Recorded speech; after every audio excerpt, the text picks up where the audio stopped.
Welcome to Resource PNG. We begin with a look at a partnership between Puma Energy and Youth with a Mission. Youth with a Mission, or YWAM, has been providing much-needed medical services in the southern region of Papua New Guinea for numerous years.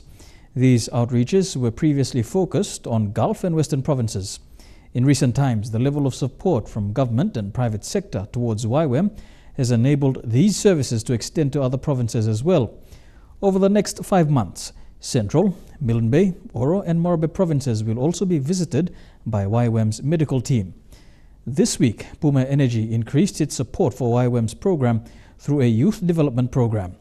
Under this agreement, youth from villages around Puma Energy's Napa Refinery will be selected to undertake training on board YWAM's vessel, with the aim of giving back to their communities in the long term.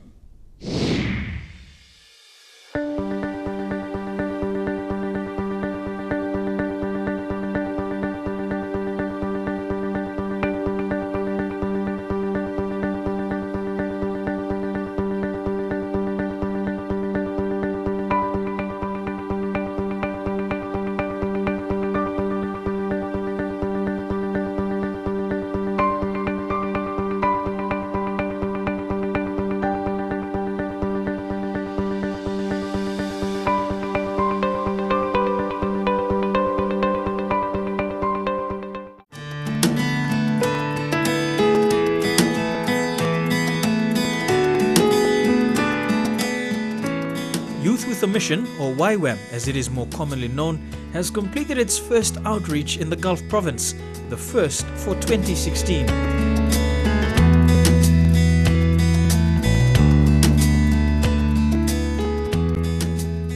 This week, YWAM received a boost to its operations, with Puma Energy coming on board to increase its already established support. Through an MOU, Puma Energy will be supporting the development of selected youth from villages around its main Napa Refinery.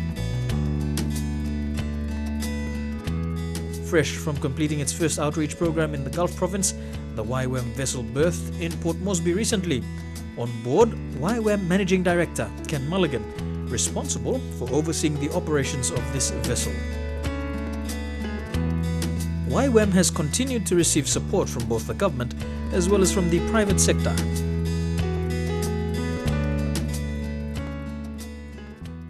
And this week, Puma Energy increased its support for the YWAM program by entering into an MOU to sponsor youth to undertake training on board the vessel.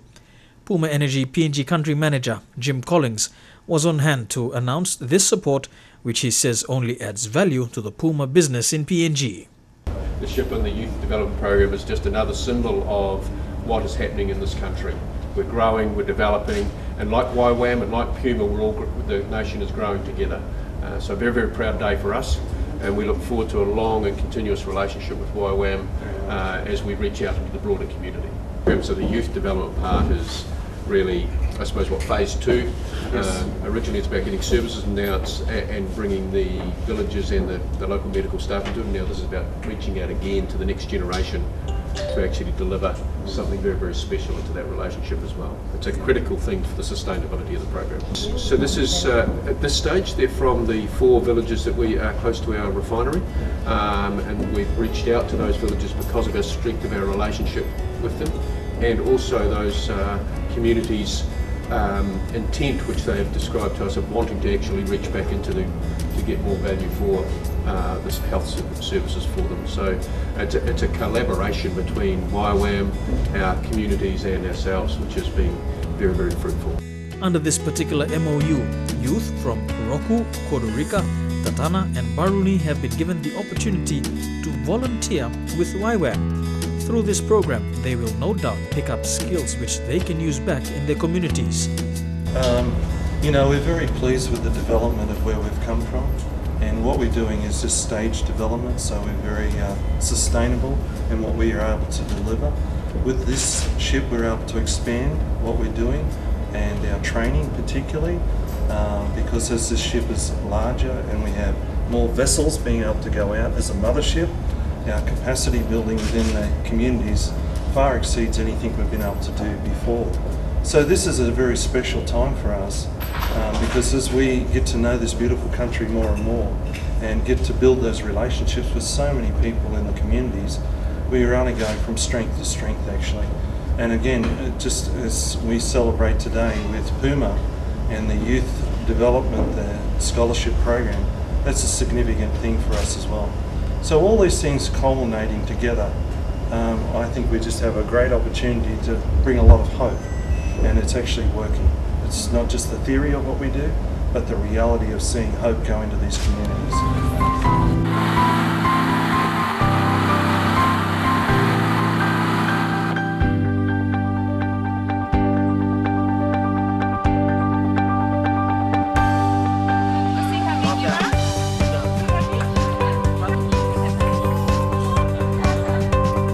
It's been quite a journey for us actually to get to this point, to have the support of so many people in the community, with the government as well, with the Minister Charles Abel and various others.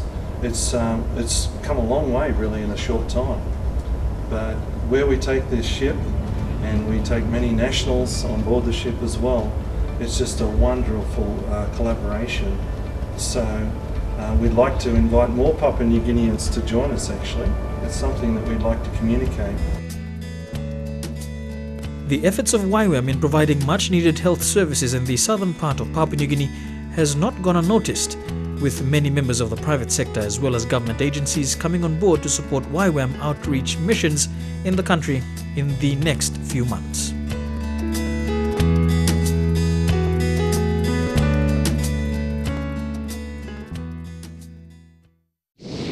You're watching Resource PNG. Up next, a look at Mineral Resource Authority's geological survey.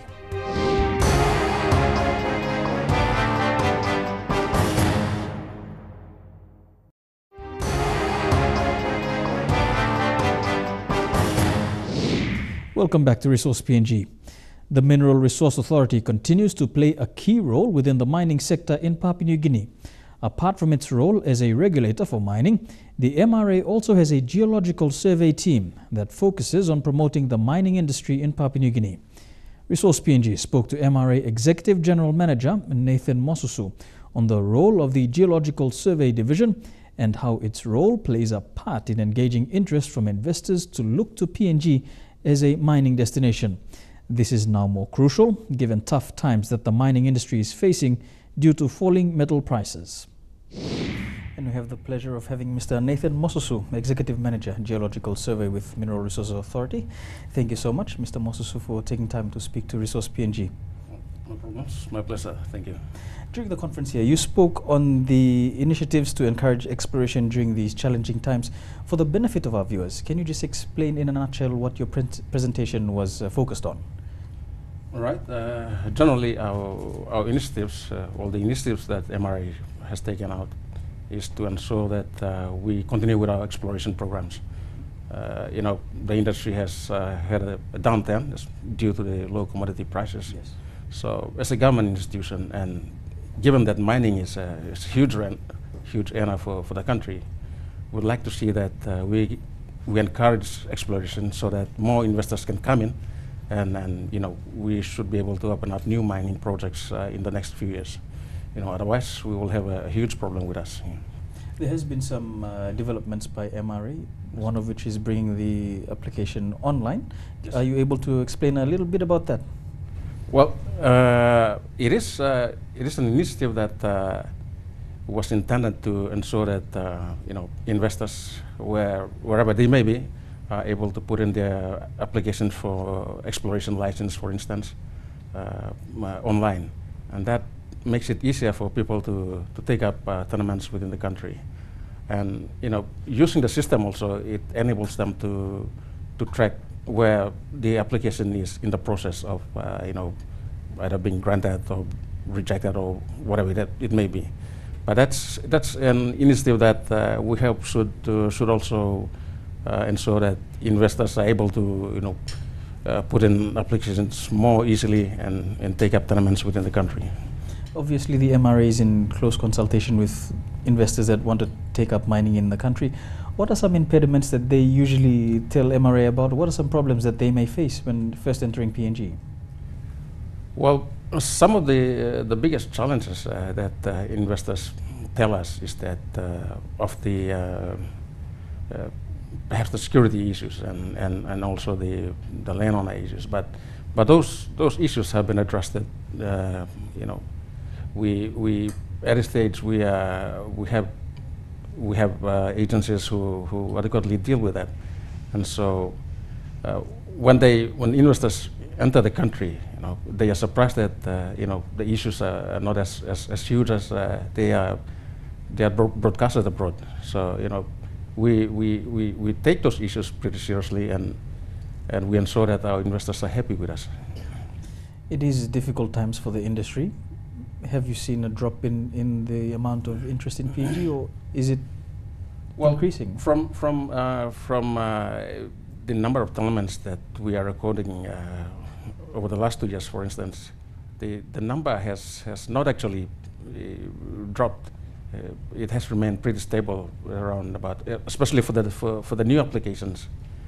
We have numbers hovering about 80 new applications per month, and that is still a pretty good picture for us. And in your division itself, in 2016, what will be your focus? 2016, we'd like to do more exploration. Obviously, we are hit hard by the financial situation, but we are introducing new initiatives which would like to introduce to the industry, whereby we should be able to collaborate more, and then that should help us with our exploration programs. And also, we intend to have that collaboration benefit the industry also. So that's our plan for 2016. On that note, Mr. Mosusu, thank you so much. You're watching Resource PNG. We'll be back with more after these messages.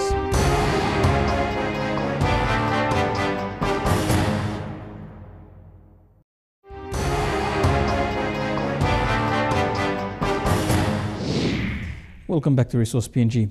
The focus on mine safety continues to be an important part of mining in Papua New Guinea. The Mineral Resource Authority, through its Mine Safety Inspectorate, has seen some considerable changes, not least in the increase in the number of mines inspectors overseeing safety aspects of mines all across Papua New Guinea. MRA Chief Inspector of Mines, Mohan Singh, has been at the forefront of these changes, leading the way for the inspectorate to play a more leading role in terms of promoting safety at mine sites. As 2016 looms as another crucial year for the industry, with upcoming legislation aimed at widening the scope to include quarries to come under the spotlight from mines inspectors. 7 years back, when I came in 2008 to say late 2014, a period of approximately 6 years. What he was mentioning, that over this period of 6 years, the reduction in the fatality rate was to the tune of 95%, which is huge. Similarly, the reduction in the serious injury frequency rate was again to the tune of 78%. These are huge figures by any measure. And if you compare the employment in the industry over the same 6 period, the employment actually more than doubled up. So it is I would say the figures are further doubled up in terms of the performance, which brings us at par with any international performance across the globe. So which is an achievement worth relishing and being proud of. And I think that is what the Honorable Minister was trying to convey to the conference, that we have been really making some unprecedented sort of performance in the area of safety and health. This shows a remarkable achievement by the Mineral Resources Authority and the Mine Safety Inspectorate. Has this been due to the increase in focus towards health and safety within mines over this period? If we look in perspective, in 2008 when I came in, these things have to be seen in at least 3 different areas. One is the resources that Mineral Resources Authority had at that point of time in the inspectorate. I had only 2 or 3 people in the inspectorate to run the show at that point of time, which definitely is not I would say, to the level that you require for such a huge and internationally competitive industry. So we first focused on, or parallelly focused on, increasing our resources within MRA in terms of the numbers and training. And I am pleased to share that today I have 16 staff in position. We still have 4 or 5 vacancies left. So I have now inspectors with me. And the second thing is, how to enhance the capacity, the skills of those inspectors, because they have come from a very humble background of engineering and operational background, so they do not have an exposure to legislative type of work. So we engaged Government of Queensland. They have a special department which is called SIMTARS. So they came thrice this year to Port Moresby, and they delivered training to our inspectors on various on their roles and functions and responsibilities. So in a way, we have been able to enhance the number and the capacity within MRA. So this is one angle. But what has probably worked in a more remarkable way is the engagement of the industry with the inspectorate. Earlier, they were somehow some sort of a silos in their own way. The mines are working of their own, the inspectorate is of their own, so there is no relationship, a strong relationship and communication. So we in fact worked on those areas where we brought the industry on board in terms of constituting national apex, safety council, safety forum, emergency response forum, then conducting regular quarterly safety reviews with them. So that engagement and involvement in fact energized the whole system, and thought that now I think we have to do something better. And then we also started exposing ourselves to the international environment. PNG became a member on the Chief Inspectors Forum, and we also, in terms of our engagement with them, it was again, a lot of knowledge sharing between them and us, and even a regular attendance on that forum, gave us a lot of insight into actually what is going on their end. So we even hosted this conference in this country for the first time in 2012, and actually that exposed the industry and the inspectorate to entirely a new environment. So I think though our legislation is obsolete in 1977, there is nothing much that is applicable to a modern day industry, but still with that sort of a shortcoming with us, we could engage the industry in a big way, and that brought out this sort of performance over a period of time. Now, the inspectorate has done well, but there are still areas of improvement. Oh yes. What are some of these areas that we need to improve on? You see, the first fundamental area is the legislation itself. We had been so far working with an understanding with the industry that even if we have an outdated legislation, so let us try to be more professional and see what best is going around in the world, particularly across Australia, because we are neighbors. So we try to bring in some international practices into our systems to improve that. The problem comes when people are stuck in some serious situations, and then they try to challenge that even if it is an international practice, the law doesn't say so. So if you want to enforce that law, you are on a disadvantage. You can only engage a person that it makes sense to engage with that process, but if the other person says no, it goes to my disadvantage in a particular situation, he will quickly switch on to the provisions of the act doesn't say so. So fundamentally that is the foundation for any regulator, that he has to have a legislation which is comprehensive, which is clear, and which definitely is internationally competitive. So government is now engaged in this process of reviewing the old act. I think the exercise should begin next year. And even if we are late, but then you always have some silver lining in every cloud, in the sense that today PNG will get the advantage of the latest legislation of the world to take on board and maybe pick up the best for us and blend it with the requirements that suit only Papua New Guinea.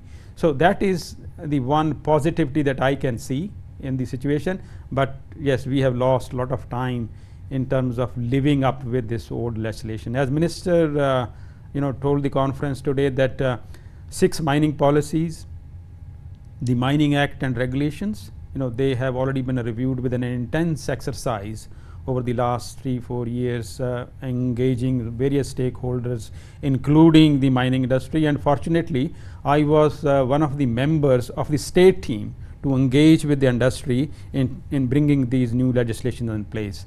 And I must say that our new policy and legislation is really now is comparable, with any international legislation across, of course blended with the specific PNG requirements that we have here. And that brings us to the end of this episode of Resource PNG. If you'd like to contribute to the program, get in touch with us via email on resourcepng@mtv.com.pg. You can also find us on Facebook. Just search for Resource PNG. To view this episode again, you can log on to www.mtv.com.pg, where you can find a link to the Resource PNG page. We look forward to your company same time next week on Resource PNG. Bye for now.